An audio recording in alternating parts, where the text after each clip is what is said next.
Maya, maraming salamat po sa inyong pagdalo. Unang tanong po, paano po ba nagsisimula ang proseso ng pag-file ng retirement sa BFP? Thank you, Ma'am Sha and Tin. So, paano nga ba yung pagproseso ng ating mga retirement claims and benefits sa mga retirees natin ngayon darating na taon? Meron tayo kasi mga optional retirees, meron din tayong mandatory retirees. Actually, meron din mga nagre-resign. So, sa mga mandatory retirees and optional retirees, ang makukuha nilang benefits ay gratuity claim, tsaka gratuity lump sum claim, or pwede silang mag-outright pension, and also yung terminal claims. Sa mga nagre-resign naman, ang makukuha nilang benefit ay terminal claim. So, paano ba yung proseso natin yan?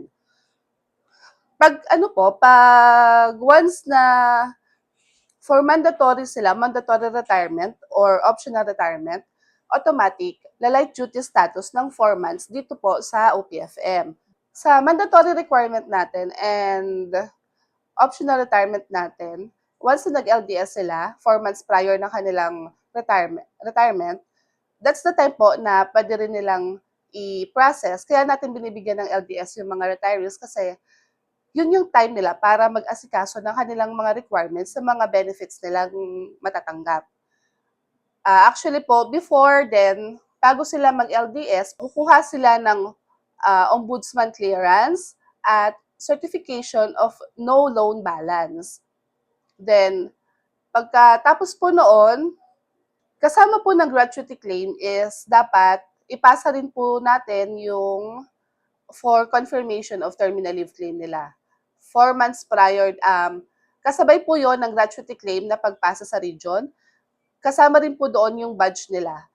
Yung sa confirmation of terminal leave claim, yun po yung sa leave credits natin na namo-monetize natin. Yung mga yung mga forms po natin is available naman siya sa offices, lalo na po yung mga pertinent documents natin. May mga forms po tayo na ready naman at ibibigay na lang natin sa retirees. Then, the rest po na compliance nila, sa kanila na po yun manggagaling. Ang gagawin na lang po nila is i-ready lahat ng kailangan na nakatabings at nakalagay na rin po sa folder dapat. Bukod po sa proseso, sigurado pong interesado rin ang ating mga manonood na malaman kung ano-ano ang matatanggap na benepisyo kapag nagretiro na. Maaari po ba ninyong ilahad ang mga ito? Ang mga matatanggap po nila ay gratuity 3 years lump sum, pwede rin pong outright pension. Ang gratuity 3 years lump sum, ito po yung 3 taon na pension nila. So, after ng 3 taon, pagtapos po noon ay magkakaroon na po sila ng monthly pension. Yung outright pension naman po is automatic. After a month, magkakaroon na po sila ng monthly pension nila.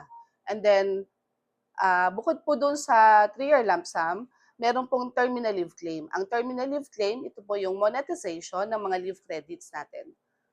Para naman po sa mga nag-resign, ang matatanggap lang po nila ay ang terminal leave claim nila. Yan po, ma'am. Napakalino po ng inyong paliwanag, Ma'am Maya. Huling tanong na lang po, ano-ano po ang may papayo ninyo sa mga kabaro natin para mapaghandaan ng kanilang retirement ng maayos? Nabanggit ko nga po na yung terminal leave claim is yun yung monetization ng ating mga leave credit. So, mas maganda po na maipon natin ng mas malaki yung mga leave credits natin dahil may kaukulan po yun na monetary value.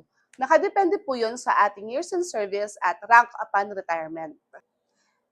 Ngayong malinaw na kung paano mag-file ng retirement at kung ano ang mga benepisyo nating matatanggap, naway magsilbi itong gabay para sa ating mga kabaro na naghahanda sa susunod na yugto ng kanilang buhay.